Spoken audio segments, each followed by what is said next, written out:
오늘 우리에게 주시는 하나님의 말씀입니다. 하나님과 주 예수 그리스도의 종 야고보는 흩어져 있는 12지파에게 문안하노라. 내 형제들아, 너희가 여러 가지 시험을 당하거든 온전히 기쁘게 여기라. 이는 너희 믿음의 시련이 인내를 만들어내는 줄 너희가 알미라. 인내를 온전히 이루라. 이는 너희로 온전하고 구비하여 조금도 부족함이 없게 하려 함이라. 아멘. 어저께부터 지금 계속 실시간 검색어에 지금 산불이 났다고 하죠. 이맘때가 되면 건조주의보가 전국에 많이 내려지는 것 같아요. 산불도 많이 나고 또 건조해서 목이 많이 아프기도 한데, 저는 건조하면 어떠한 일이 일어나냐면 코피가 자주 나요. 그래서 제가 몇 년 전에 왜 자꾸 코피가 날까 해서 병원에 가봤더니 되게 약간 황당한 이유더라고요. 제 코가 안쪽에 이렇게 뼈가 약간 휘어 있어서 그냥 적나라하게 말하면 콧구멍이 짝짝이래요.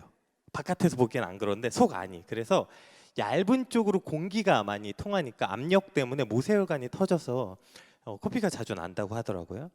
이것 때문에 좀 검색을 해봤더니 제가 두통도 있는데 이게 그래서 생기는 두통이라고 하더라고요. 찾아보니까 이게 사실 코뿐 아니라 혹시 눈이 짝짝이신 분 계세요? 시력이? 이것도 시력이 굉장히 차이가 많이 나면 똑같은 현상이 있답니다. 두통이 일어나고 땅이 울렁거려서 나쁜 쪽으로 시력이 맞춰진다고 해요. 청력도 마찬가지죠. 만약에 귀가 한쪽이 잘 안 들리면 그 다른 나쁜 쪽에 맞추느라고 이명현상이라는 게 나기 때문에 똑같이 이것도 매우 어지럽고 속이 메스껍고 균형을 잘 잡지 못한 현상이 똑같이 일어난답니다. 생각해보면 이게 눈, 코, 입의 문제뿐 아니라 우리 몸에 여러 가지 문제가 생길 때 바로 이 몸의 밸런스가 무너졌다, 그 균형이 무너졌다고 이야기할 때가 참 많이 있는 것 같아요. 적혈구와 백혈구의 균형, 온도, 유산균 등 우리 안에 적절한 균형이 이루어졌을 때 우리는 건강하다고 말하고 그 건강이 유지될 수 있어요. 제가 대학원 다닐 때 상담학을 같이 복수 전공에서 배웠는데 그때 이제 이렇게 들었던 기억이 나요. 장애에는 크게 두 가지 정의가 있는데 신체적 장애와 정신적 장애가 있다고 얘기해요. 아이를 가지고 처음에 부모님들이 가장 많이 마음 졸이는 게 뭐예요? 아기가 손가락이 10개인가 발가락이 10개인가, 이거 병원에서 제일 먼저 확인시켜 주거든요. 아기가 어디가 신체적이 정상인가 정상이 아닌가 확인하게 되고, 그 아이가 이제 정상이다 그럼 너무 신나지만 곧 얼마 안 있어서 그 아이가 잘 우는지 잘 먹는지 잘 웃는지 옹알이를 하는지를 통해서 그 아이가 정신적으로 잘 발달하고 있는지 또 부모가 보게 되지요. 이 둘 중에 하나가 균형이 깨져서 그것이 신체이든 정신이든 발달하지 못할 때 우리는 이것을 장애라고 이야기합니다. 그래서 이 문제 때문에 이걸 극복하기 위해서 치료도 받고 병원도 다니고 센터도 나가고 그렇게 하죠.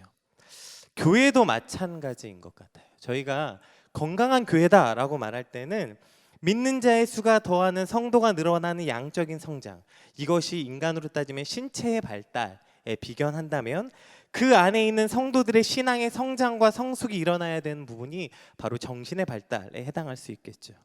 우리가 한 사람이 온전하다라고 말할 땐 그의 신체와 정신이 모두 제 기능을 할 때 건강한 사람이라고 말하는 것처럼 교회도 건강한 교회다라고 말하려면 외적인 성장 그리고 그 안에 성숙이 균형 있게 발전한 상태, 이것을 바로 건강한 교회라고 말할 수 있겠습니다. 한국 교회가 위기다라는 말을 이제 하도 많이 들어서 약간 무감각해졌어요. 제가 찾아봤더니 벌써 이 얘기가 20년 됐더라고요. 한국 교회가 위기다라는 말이 벌써 20년 됐더라고요. 그러니까 이제 저희가 너무 익숙하죠. 왜 위기라고 말했냐면 1990년대까지 크리스찬 성도 숫자가 이렇게 쭉 올라가서 무려 900만에 육박했어요. 그래서 그때 기독교가 뭐라고 얘기했냐면 이제 조금 있으면 1000만을 바라보고 있다, 기독교 인구가. 그랬는데 어떻게 됐어요? 90년대 이후부터 내려오기 시작한 거예요. 2000년대 돼서 다시 800만 초반대가 됐고 지금은 700만이라고 해요. 그러니까 우리가 한국 교회가 위기다라고 말할 때 그 근거가 뭐냐면 성도의 숫자였다고요. 어쩌면 여러분 진짜 위기는 이 무엇이 위기인지 잘못 알고 있는 것이 위기는 아닐까요? 진짜 위기는 성도의 숫자가 문제가 아니라 우리가 믿고 고백하는 대로 실천하지 못하는 성숙한 성도가 없는 것. 이것이 어쩌면 진짜 한국교회의 위기인데 우리가 그저 몇 명이 교회를 다니는가에 집중해서 무엇이 위기인지 모르는 건 아닐까요? 성도의 숫자는 늘어났는데 신앙의 성장과 성숙은 일어나지 않는 교회, 균형을 잃어버려서 숫자에만 함몰되어 있는 교회, 이것이 지금 한국 교회가 처해져 있는 진짜 위기가 아닐까요? 사실 우리는 지금 어느 시대보다 많은 설교의 홍수 속에 살고 있습니다. 아마 코로나 때문에 더 심해진 것 같아요. 여러분 그냥 요즘에 유튜브 틀어놓고 그냥 사시는 분들이 꽤 많죠. 그러면 수없는 설교 영상들이 예전 교회가 가장 좋겠지만 또 여러 가지를 여러분 틀어놓고 계속 듣잖아요. 또 검색만 하면 수많은 지식들이 쏟아져 내립니다.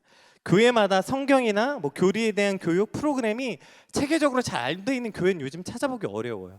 그거 없으면 무슨 되게 수준 낮은 교회라고 여기기 때문에 모든 교회가 너나 할 것 없이 성경 공부, 성경 교육에 관한 수없는 프로그램을 만듭니다. 여러분 예전 교회도 참 많은 좋은 성경 교육 프로그램이 있죠. 그렇다면 그렇게 많은 예배와 설교, 성경 공부를 하는 우리의 삶은 그 공부하는 만큼 설교를 들을 만큼 바뀌었을까요? 우리가 깨달은 만큼 더 깊이 실천되고 있는가? 라는 이 질문 앞에 사실 저희는 주춤할 수밖에 없는 것입니다. 신앙과 실천이라는 질문 앞에 오늘부터 살펴볼 야고보서는 하나님이 이 야고보서를 통해 이 주제를 어떻게 다루고 있는가 이제 저희가 8주 동안 살펴볼 거예요. 야고보서가 단지 실천과 행동을 강조하고 있는 복음이 아니라 그 복음을 따르는 삶이 무엇인지 야고보서를 통해 앞으로 8주 동안 저와 여러분이 함께 깊게 묵상하는 시간이 되길 소망합니다.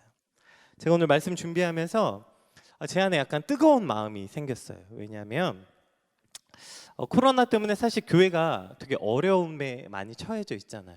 당연히 저희 교회도 되게 어려움에 처해져 있겠죠. 모이지 못하고 성도들이 함께 예배하지 못하니까 교회 곳곳의 기관들이 제 기능을 하지 못하고 그로 인해서 참 여러 가지 문제가 발생되고 있습니다.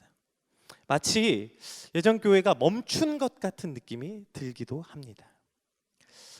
사실 이제 저희가 지금은 나가서 전도할 수도 없고 사람들에게 더 많이 모이십시오 라고 말하기도 어려운 상황이죠. 이때 하나님이 오늘 이 야고보서의 말씀을 주신 건 이런 게 아닐까요? 예전 교회 성장이 멈춘 것이 아니라 균형 있는 성장을 위해 저희가 작년 1년 동안 성도의 숫자로 채워졌다면 이제는 그와 동일한 성도의 성숙의 단계에 이르는 시간이 되길 소망합니다. 하나님이 그렇게 예전 교회를 이끌기 위해서 우리에게 이와 같은 말씀을 주시는 거라고 믿습니다. 우리 1절 한번 같이 읽어보겠습니다. 야고보는 흩어져 있는 12지파에게 문안하노라. 여기 보시면 이제 야고보서가 사실 저자가 누구인가에 관한 그 논쟁이 좀 많이 있어요. 확실히 이제 누가 썼는지에 대해서 조금 논쟁이 있는데, 왜냐하면 당시 야고보라는 이름이 매우 흔한 이름이어서 성경에만 해도 무려 동명이인이 4명이나 나오죠. 알페오의 아들 야고보, 세베대의 아들 야고보, 유다의 아버지 야고보, 예수님의 동생 야고보. 어쨌든 그런데 이 여러 저자의 논쟁 중에 그래도 저술 수치기 등을 고려해 봤을 때 예수님의 동생 야고보가 저자일 것이다 라는 게 가장 전통적 견해입니다. 또 수신자는 1절에 나와 있는 것처럼 흩어져 있는 12지파 이렇게 나와 있는데, 여기서 말하는 12지파는 이런 거죠. 우리가 흔히 디아스포라라고 불리우는 사람들. 그러니까 북이스라엘이 망하고 남유다가 나라가 망한 백성들은 어떻게 될까요, 여러분? 뿔뿔이 흩어지겠죠. 그래서 소아시아 지방으로 이스라엘 사람들이 다 흩어져 있어요. 그러니까 흩어져 있는 유대인들을 저희가 디아스포라, 지금 저희로 따지면 뭐 교포 2세, 3세들을 비슷한 것 같아요. 그렇게 디아스포라들과 흩어져 있는 12지파, 그리고 그 이방 지역에서 예수 그리스도의 신앙을 가지고 있는 사람들이 바로 지금 야고보서의 수신자입니다.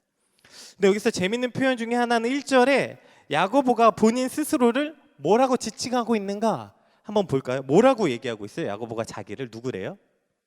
하나님과 주 예수 그리스도의 종 야고보 이렇게 표현하고 있어요.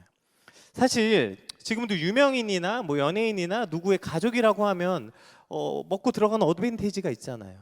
그러면 야고보도 저기에 예수 그리스도의 동생 야고보라고 얘기했으면 야고보가 쓸 수 있는 이 어떤 권위나 이 신뢰가 훨씬 더 높아졌을 텐데 왜 야고보는 저렇게 표현했을까요? 야고보는 자기가 이러한 혈연 관계의 모든 흔적을 지우고 자신을 예수 그리스도의 종으로 소개해요. 왜냐하면 이것이 바로 야고보의 신앙 고백이었고, 그러니까 예수님이 나의 육신의 형제가 아니라 메시아, 나의 구원자, 나의 신앙이라는 거죠. 그리고 이걸 처음에 서두에 밝히면서 이것을 받는 그 디아스포라와 그 이방 지역에 있는 그 모든 믿는 자들도 동일한 신앙 고백에 있기를 원하는 야고보스의 의도가 들어져 있는 겁니다.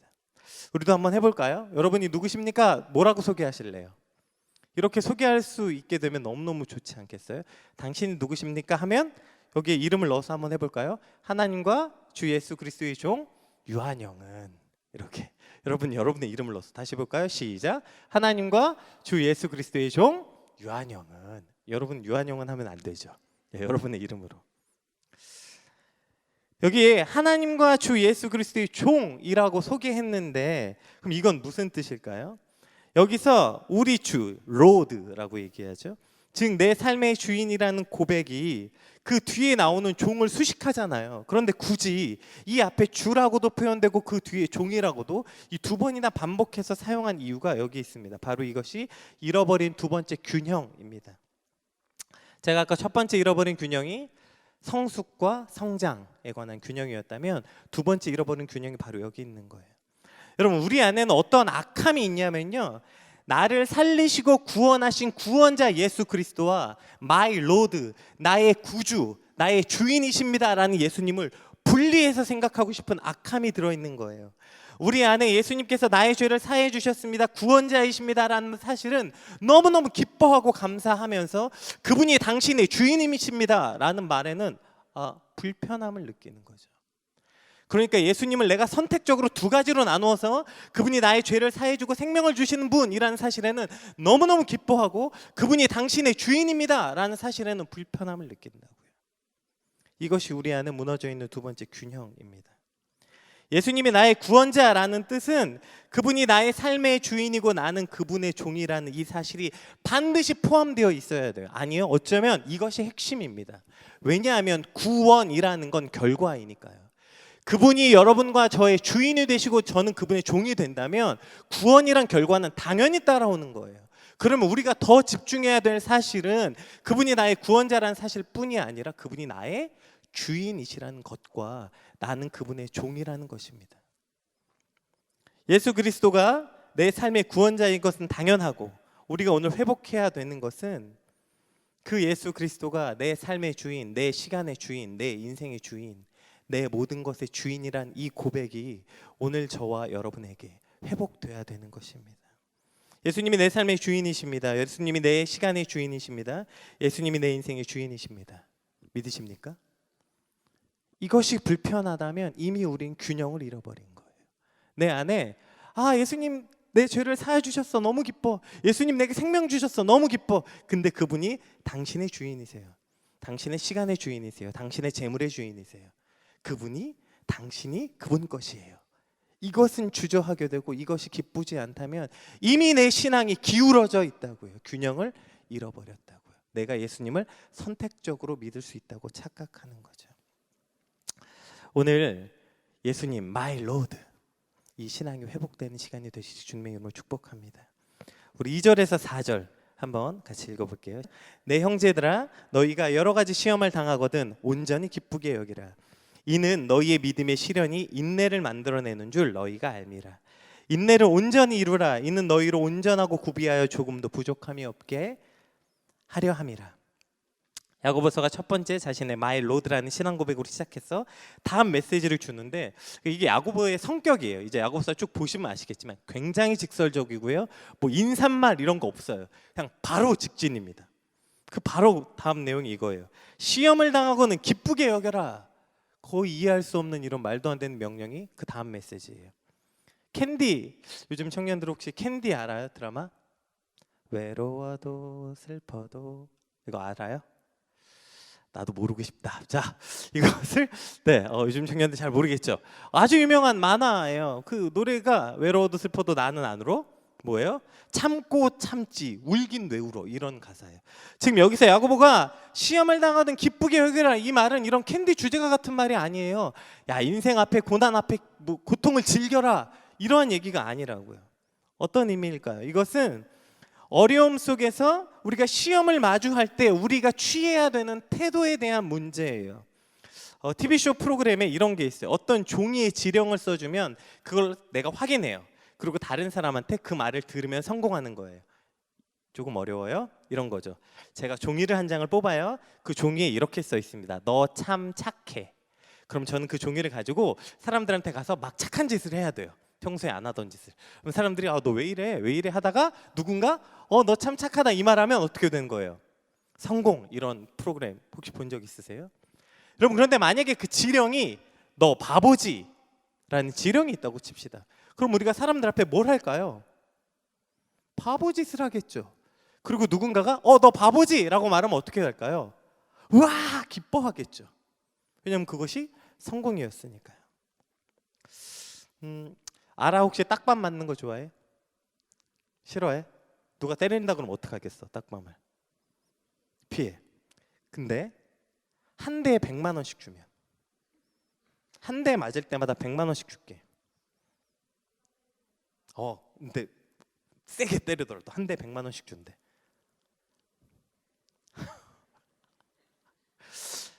아마 이렇게 되지 않을까? 실제로 이런 알바가 유튜브에 요즘에 많이 나오죠. 그 스트레스 푸십니까? 저를 때리세요. 이런 팻말을 걸고요. 5만 원에 5분이랍니다. 그래서 5만 원을 주면 글러브를 끼워고 헤드기어 낀 상태로, 그 맞는 사람은 복싱했던 사람이래요. 그래서 5분 동안 일반인이 와서 발은 쓰면 안 되고 손으로 때리는 거예요. 이 사람은 맞으면 맞을수록 어떻게 되는 거죠? 돈을 벌어요. 딱밤같이. 우리 안에 너 바보지라는 말과 누가 날 때린다 그러면 그건 절대로 있을 수 없는 일, 무조건 피해야 되는 일이지만, 만약에 이와 같은 전제가 있다면 그것을 맞을수록 우리에게 성공이라는 전제와 이렇게 어떤 경제적 보상이 주어진다면 이것은 태도가 달라지는 거예요. 그렇다고 해서 안 아파지진 않아요. 그러나 우리의 태도가 바뀌어진다는 거죠. 이것이 우리가 어려움을 대하는 태도가 달라져야 된다는 거예요. 고난과 시련은 우리를 깊은 침체로 끌고 가서 원망과 불평 속에서 다 포기하게 만듭니다. 이럴 때 우리가 정신을 똑바로 차리라는 거예요. 3절 다시 한번 읽어볼까요? 이는 너희의 믿음의 시련이 인내를 만들어내는 줄 너희가 알미라. 맞으면 돈을 주는 것처럼 여러분, 시련을 맞으면 인내를 주신대요. 물론 그 인내가 결과는 아니고 과정이에요. 그것을, 인내를 가지면 우리가 어딜 향해서 가냐면 4절 한번 읽어볼게요. 인내를 온전히 이루라. 이는 너희로 온전하고 구비하여 조금도 부족함이 없게 함이라.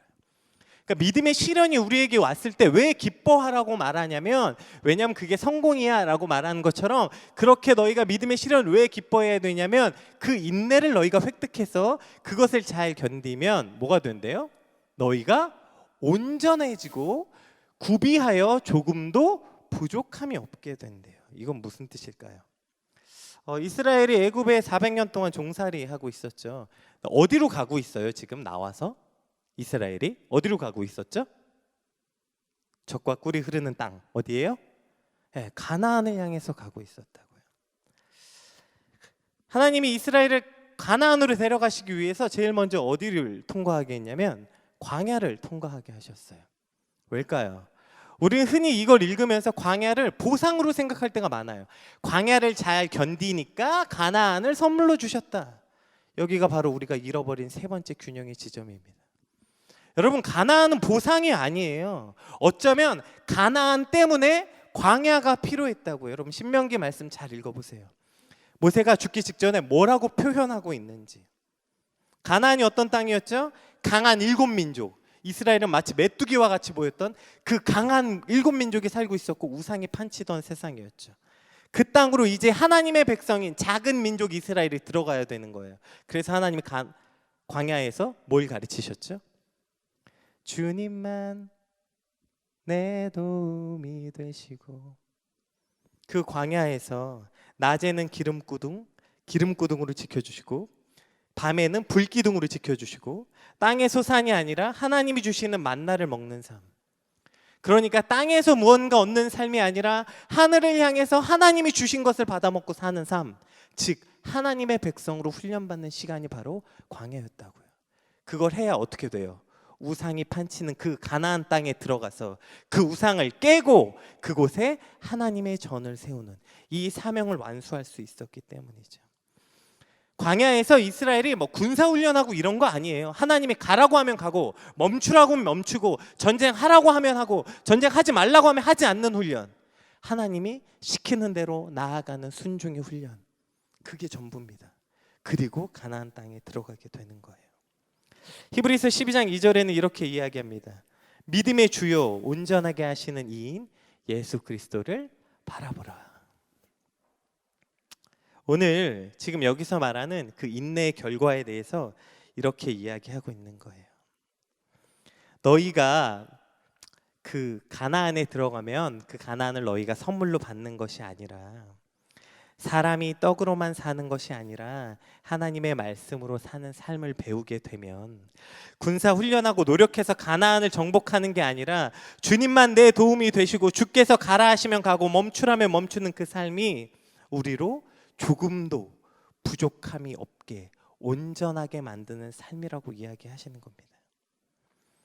광야를 지나면 그것을 인내하고 나면 적과 꿀이 흐르는 가나안을 보상으로 받는 게 아니라 저와 여러분을 온전케 하시는 하나님을 보상으로 받는 것입니다.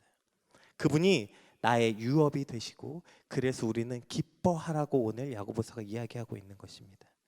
우리 앞에 나의 죄 때문이든 예수님을 위한 핍박이든 그러한 시험과 고통의 자리가 있을 때 우리는 반드시 기억해야 돼요. My Lord, 주님은 나의 주인이시고 나는 그분의 종입니다. 이 어렵고 힘든 상황을 통해 주님만 바라보게 하시고 하나님으로 나를 온전케 하시려는 것이구나. 이것이 우리가 가져야 될 응당 온전한 태도라고 야고보가 이야기하는 거예요. 그러니까 시험 앞에, 고통 앞에, 이 시련 앞에 주저앉아서 다운돼 있거나 절망하거나 포기하지 말고 세상 의지하지 말고 하나님 한 분만 의지하게 하시려는 것이구나 라고 되뇌이고 흔들리지 말고 기뻐하라고 오늘 야고보서가 이야기하고 있는 거죠. 사랑하는 애전교회 성도 여러분, 오늘도 우리 앞에 얼마나 많은 시험이 놓여져 있습니까? 이 시험은 오늘 저와 여러분을 더 성숙하게 만들 것입니다. 성숙이 뭘까요? 하나님으로 온전케 되는 것이 진정한 성숙이죠. 어떤 시편 기자의 고백처럼 주님, 이 고난이 내게 유익입니다 라고 고백할 수 있는 것은 나의 주인이시고 내 삶의 주인이시며 그리고 나를 온전케 하시는 유일한 분, 그 하나님을 바라볼 때 이 모든 일이 가능케 되는 것입니다. 오늘 이 시편 기자의 고백처럼 주님, 고난 앞에 내가 기뻐합니다. 이 고난이 내게 유익입니다. 고백하는 이 균형 있는 온전한 신앙이 있는 저와 여러분이 되시길 주님의 이름으로 축복합니다.